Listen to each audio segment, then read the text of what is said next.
All right, welcome back. So this video is going to be a review on the fly for the black cards in Core Set 2020. So first we've got Agonizing Siphon, which is a 4-mana sorcery that deals 3 damage to any target and you gain 3 life. This is, I guess we'll have to see what other removal spells are in the format, but it's not bad from that perspective. It can hit Planeswalkers. Yep. Next is Audacious Thief. 3-mana 2/2 that whenever Audacious Thief attacks, you draw a card and you lose 1 life. I think it's great. Yeah, this is a card that your opponent needs to kill on sight. Yep. It doesn't have to attack, or it doesn't have to deal damage to the opponent, which is worth noting. Yeah, so you automatically... you it will replaces draw a itself card, as long as you get to attack once. Yep. All right, then we have Barony Vampire, 3-mana 3/2. Yeah. If you have some vampire synergy, I guess it's okay in limited, Yeah. but it's never going to see constructed play. A decent card for limited, I think. Blade Brand, target creature gains Death Touch until end of turn, and they draw a card. So it is 2-mana draw a card, which in black can be... I would be thrilled if sometimes. this cost 1. Yes, I think it'd be amazing. It also wouldn't say it gains Death Touch, but... I think it would. You think so? Yeah. It would be like an uncommon, though. Yeah. All right, then we have Blight Beetle, which is a 2-mana 1/1. This is the protection cycle, so this one has protection from green, and creatures your opponents control can't have +1/+1 counters put on them. This kind of hoses the Golgari mid-range decks. Yep. I guess like Hydroid Crassus can't even come into play; just dies. There's a lot of things that this is sideboard. I think Yeah, it's a good sideboard card right now. After rotation, we'll see. Because we don't know what we're going to see in the next set yet. Next is Blood Burglar. 2-mana 2/2, and as long as it's your turn, Blood Burglar has lifelink. I think we saw a lot of cards before that was as long as your turn. Yeah, I never They got some really... effect. I'm not thrilled with those cards because it forces you to always be on the offensive. Right. And I guess, me personally, I'm more of a mid-range control player. That is better than just having a bear in your deck in limited, too. True. So... True. Blood for Bones, 4-mana sorcery. As an additional cost, sacrifice a creature. Return a creature from your graveyard to the battlefield. Then return another creature from the graveyard to your hand. What's interesting here is you don't have to target anything when you're casting the spell. So you could sacrifice the creature and just bring it right back. And then you bring another creature card to your hand. So it has some really interesting implications. But it's pretty expensive and it's a sorcery. So unless you have really good enter the battlefield effects. If you think about the White Cavalier. What is... I already forgot what the White Cavalier is the one where when it enters battlefield, destroy target creature that you make a 3/3. Yep, And then back. When it dies, you bring back an enchantment or an artifact. So you could have do some weird cycling. I think it'd be good if you do open a Cavalier and you open Blood for Bones and just to try them together. Yeah, in limited, yeah, they seem pretty. Sacrifice it. Yeah. And then bring it right back. Yeah. Next, you have Blood-Soaked Altar. It's a 6-mana artifact. I think it's very interesting. There's a lot of stuff here. It's a tap it, pay 2 life, discard a card, and sacrifice a creature. Create a 5/5 with flying, and you can only do it as a sorcery. So I think it's an awful lot to work with and around. Although you're paying 6 mana, and then it costs you 2 life, a card, and a creature to make a 5/5. It's a lot of stuff to go into upgrading a creature into a 5/5. But if you also are playing a lot, I guess if you're playing a lot of 1/2s and 2/2s, in limited it could be amazing. It can end the game, but yep. In constructed, I don't think it's a player. No. Apparently, this is a very bloody set. So Bloodthirsty Aerialist, 3-mana 2/3, flying. Whenever you gain life, put a 1/1 counter on it. I like this for limited. It's not Vampire Nighthawk, but what is? But it can get out of control if you have any other ways to gain life, like the 1-mana 1/1 that taps to gain a life. Next is Bone Splinters. An additional cost, sacrifice a creature. You simply just destroy target creature, but it is a sorcery, not an instant. Yeah. The one downside, it's probably okay to see it play in limited, and unless you're playing a really funky deck in constructed. I don't think you play. You have Spark Harvest in constructed. That's true. Yeah. So you don't even play it. Yeah. All right, Boneclad Necromancer, 5 mana for a 3/3. When it enters the battlefield, you may exile target creature card from a graveyard. If you do, create a 2/2 zombie. So I think this is pretty good and limited because you can potentially, very easily get 2 bodies for 5 mana, and it's 5 power and toughness. So I like this card for limited. Interesting implications in standard if you were to exile Phoenixes or something out of the graveyard. Next is the Black Cavalier, Cavalier of Night. Of course, 5 mana, 4/5 with the lifelink, and then when it enters the battlefield, you may sacrifice another creature. When you do, destroy target creature an opponent controls. And then Cavalier of Night dies. Return target creature card with converted mana cost 3 or less from your graveyard to the battlefield.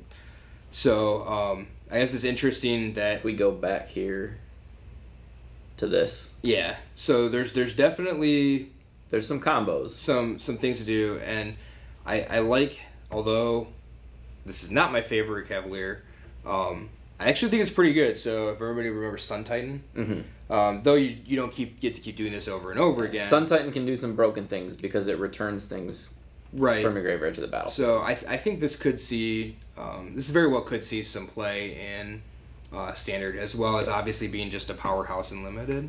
I think in standard after rotation, we're going to see a lot of these cards that aren't seeing play immediately start to see play. Disfigure. This is a great reprint. 1 mana, instant. Target creature gets -2/-2. This is just great to fight against aggro decks. Yep. So this is probably one of my favorite cards out of the entire set. Dread Presence. It is a 4 mana 3/3 that whenever a swamp enters the battlefield under your control, you get to choose one. You either draw a card and you lose 1 life, or Dread Presence deals 2 damage to any target and you gain 2 life. So anybody who's actually seen me, like, I love Valakut, the Molten Pinnacle, and I've played Scapeshift for a lot of years. So considering that they could have some serious implications in standard with Scapeshift being in the format right now. You've got 2 months to play it. Yep. So we're definitely gonna try to jam some of that, but He's going to. I should say I'm going to. The worth noting is it's whenever a swamp, it's not a basic swamp. Yeah. So your shocklands do trigger his ability. And the thing too is like you could play it in different colors, and then you get to choose. Of course, like you pointed, this time you need to fill your hand up. Yep. You play a swamp. You do get to draw a card and you lose a life, or the next turn you can go 2 for 1. And you get to choose for each one. Like if 5 enter, you can say, well, I'm gonna trigger the gain life 3 times, and then I'm gonna draw 2 cards. Yep, and it's to note, I guess it's to any target also. Right, so you could take off a planeswalker or whatever. So yeah, expect Garrison to be brewing with this card. Then we have Duress, another reprint. Target player reveals their hand, choose a non-creature, non-land card, and they discard it. Good sideboard card. Yep. Next, Embodiment of Agonies, a 3 mana 0/0. Yes, value. Great, right off the get-go. It's flying in Death Touch, and then it enters the battlefield with a +1/+1 counter on it for each different mana cost among non-land cards in your graveyard. So this is going to get very exciting, I guess, when you start to... I don't know if that's the word I would use to describe it. There's going to be a lot of things going on. There's going to be a lot of misplays. Yes. And they give you an example that tells you that 2 generic and a black, and then 1 generic and 2 black are different mana costs. Yep. So I guess that's the fact. So what about 1 generic and 2 green? That's a third different cost. So the thing to note is that it's not Wild Growth Walker, Jade Light Ranger, Merfolk Branch Walker. So that's Branch the same Walker as would Wild be the Growth same, Walker. right? Yep. But then you also have, I guess, Jade Light Ranger and then the Embodiment of Agonies themselves, because they're black and green. Yep. So it's not converted mana cost. It actually looks at the printed mana cost. So if it has an X and a red, or a 1 and a red, it would be 2 different mana costs. So people are going to undoubtedly misplay this. Yeah, I think it's going to take a lot of time for anybody. Play, I guess. If it does see play, I guess for anybody to actually figure out exactly. Worth noting how here this is if you don't have anything in your graveyard, you just can't even cast this thing because it's just dead instantly. And I guess lands. I guess I don't actually know. Do lands? Lands don't have a mana cost. Yeah. So then, if you have lands like a fetch land in there, it's just still a 0/0. Yeah.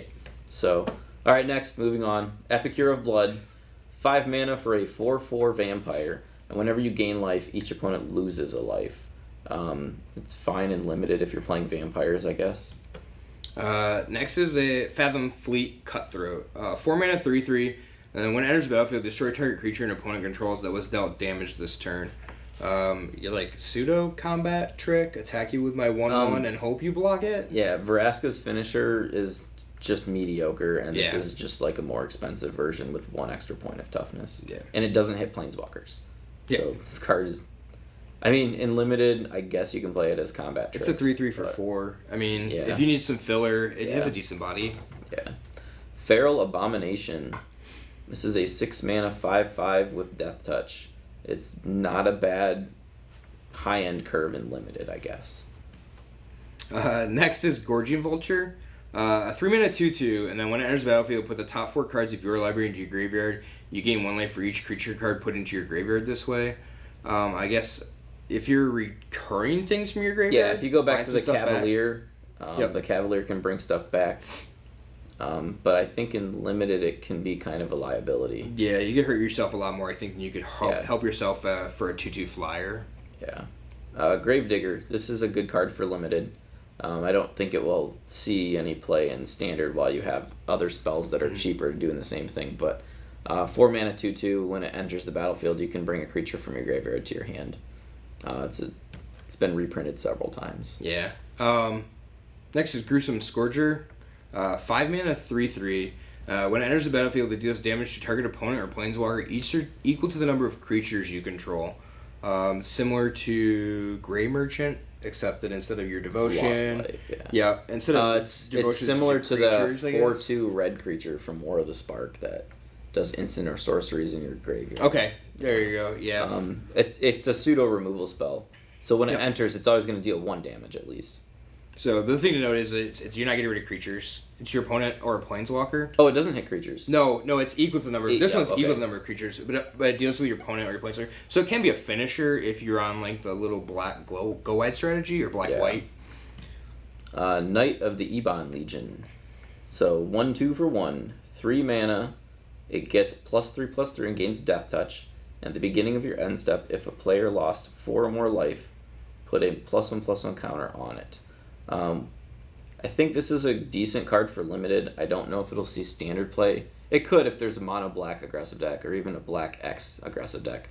What's interesting is that it's at the beginning of your end step. If any player lost 4 life, make it bigger. So if you have what's the pay 4 life creature to give it indestructible, Oh, whatever that is. yeah, the 1/1 that gets +2/+0. Yeah, so Danto Vanguard. Yeah, Vanguard. So if you were to pay 4 life on your turn to save him in combat, this would actually grow, which is kind of nice. And I guess the other thing to that is that you could lose that 4 life and gain it back. So the shade with the escape shift ability Oh, sure. deals 2 damage and then you gain 2 life.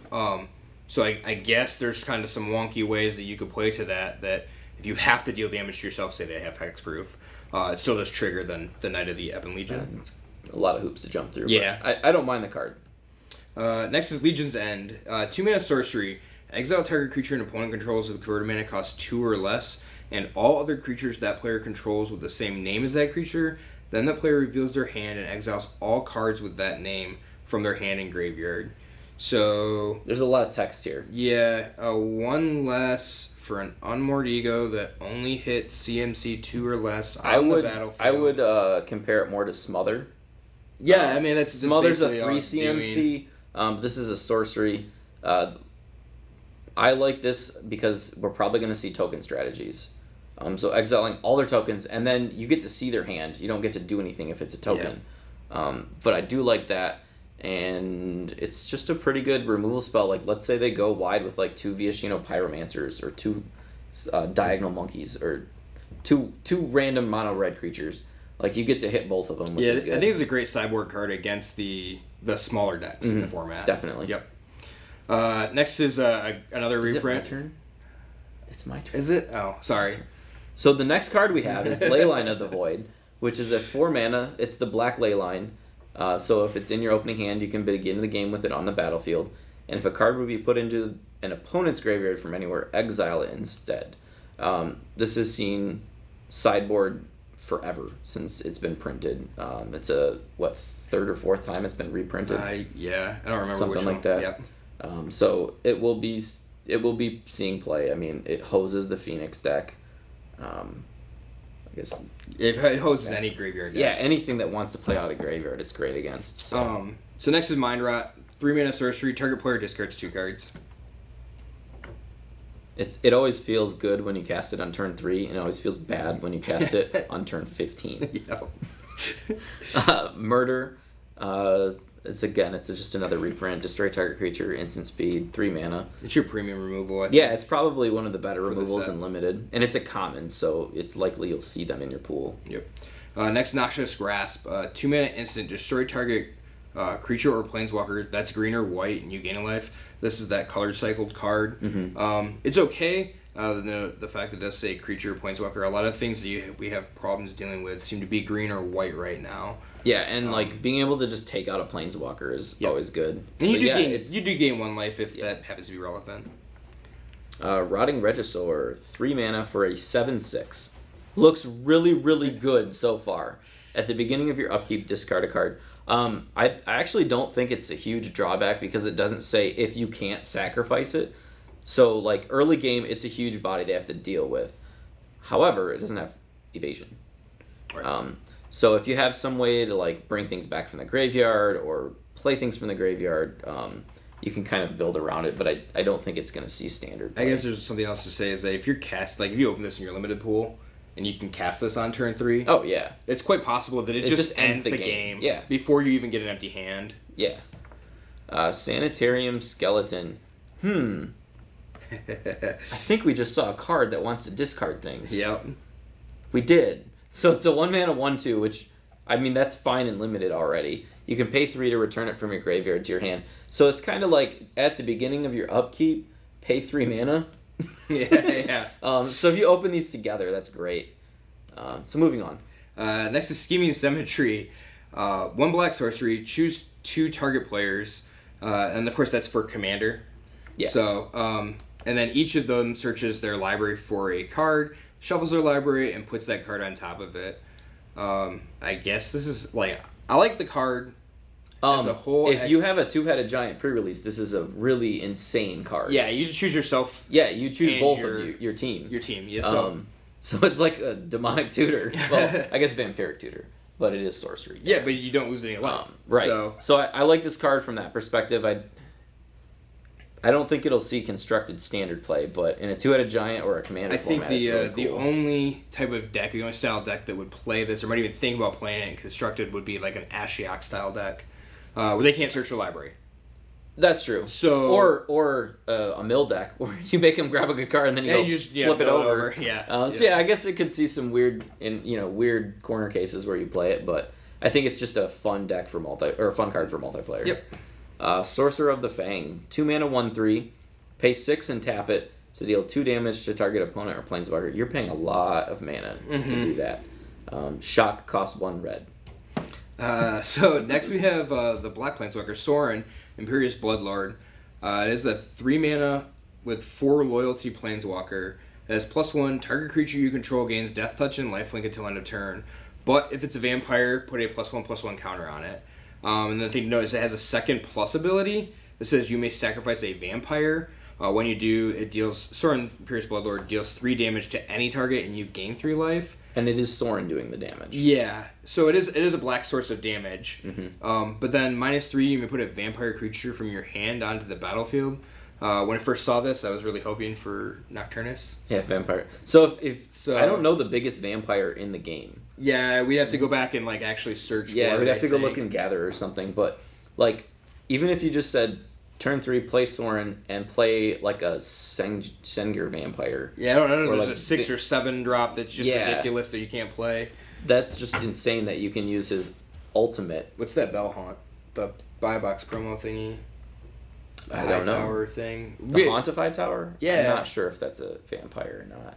We'll have to find out. I'm sure Yeah. someone's gonna leave a gonna comment. about YouTube, it. what's the biggest vampire Yep. in the game? What's the and then of course What's the best best one? vampire? Yeah. So yeah, let's move on to the next one. Soul Salvage. 3 mana sorcery. Return up to 2 target creature cards from your graveyard to your hand.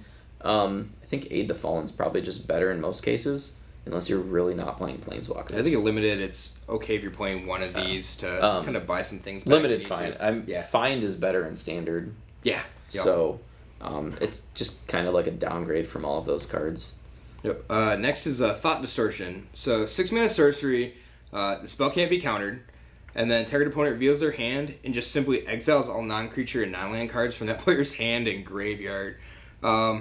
Very interesting, I think, the way that it's worded. So it's non-creature and it's exile so it non-creature says and non-land target cards. player, target Esper player, Yeah, target control player discards their hand. yeah. It's very interesting. So And they can't really do anything about it because it can't be countered. No, so. and I mean the only thing you want to bring this in is against the Control. Esper style control Yeah, decks. it's against control decks because they're not going to have many creatures and they're Which going to... I think is the reason that the relevant text on that says they can't be countered. Yep. So, Alright, then we have Undead Servant, 4 mana, 3/2. When it enters the battlefield, create a 2/2 black zombie creature for each card in your graveyard named Undead Servant. So in multiples, it gets better, but on the surface, it's just okay. 3 mana or 4 mana for a 3/2. next, Unholy Indenture, 3 mana enchantment that when enchanted creature dies, return that card to the battlefield under your control with a +1/+1 counter. So the biggest thing to note is that you can put this, like the whole point, I guess the thought process would be putting this on their best creature if it's better than yours, and then taking it once you're able to kill it. If you have a removal spell for it, just Yep. enchant it, kill it, and then get it. Or being able to keep your own. Yeah, best obviously you can creature. enchant your own creature, Yep. and then if it dies, then... That 7/6 rotting dinosaur is an 8/7. So. Yes, because you needed it to be bigger. Yep. Vampire of the Dire Moon, 1 mana for a 1/1 with Death Touch and Lifelink. 2 abilities is decent. Death Touch is always kind of hard to play around too, so it's probably okay in limited. And I guess if you had a mono black aggressive deck, it would probably be in your 1-drop slot. Next is Vengeful Warchief, 5 mana 4/4, and then whenever you lose life for the first time each turn, put a +1/+1 counter on Vengeful Warchief. I think this is really good. So, and I do like the fact that it's whenever you lose life for the first time each turn. Mm-hmm. So you think about that. If you lose life on your turn and your opponent's Like turn, when you attack with that 2/2 Yep. that draws you a card, then this guy gets bigger. Yep, and then I don't know, whatever, because you have some way to pay life in some aspect on your opponent's turn. He also gets bigger. So Well, if they attack you on their turn, then then you just let the creature through, he gets bigger. So I mean, theoretically, by the time you get to attack with this thing for the first time, it could be a 6/6. 5/5 or a 6/6. Yeah. Yeah. So it gets out of control. So it's a creature that they have to kill on Yep. sight. And then we have Vilus, Broker of Blood, 8 mana for an 8/8. It's a demon. It's not a vampire, so Soren can't cheat it into play. Flying. Pay a black and 2 life. Target creature gets -1/-1 until end of turn. And whenever you lose life, draw that many cards. So first, let's go back here. Yeah. So whenever you pay 2 life, this guy gets bigger. And whenever you pay 2 life, you draw 2 cards. Mm-hmm. So this guy is obviously a game ender. I could see it seeing play in like the chromatic black kind of deck or the mono black deck. Because you do have ways to interact with creatures and killing things and then drawing extra cards, which is kind of the downfall of that deck, is you can run out of cards. What's the 7 mana or the 7/7 with lifelink? Draws a bunch of cards. Pay 7. Draws Griselbrand? Griselbrand. Yeah, this So is kind of doing an impression. It's similar, yeah. Yeah. Unfortunately, you do have to pay the black, but You can target itself at the end Yep. of your opponent's turn. That's worth noting. So if you're on an empty board, his ability is still valid to use. So I guess turn. next is Yurex Fenlurker, 2 mana 1/1. When it enters the battlefield, each opponent exiles a card from their hand, and then you can pay 3 to give it +1/+1 until end of turn. I like the card for limited play. Like it's a 2 mana 1/1. It's I'd not like to see it at exciting. 2/2. So if it only had one or the other line of text, I think it would be more or less unplayable. Yeah. But because it has these 2 things, so in the early game, you pay 2 mana, you get a 1/1, and they get to choose and discard a card. So it's already replacing itself in terms of card advantage. And then you have this Frozen Shade ability for late game. So I think it's a good card for limited. Oh, we're on red now. So that's going to be it for this video.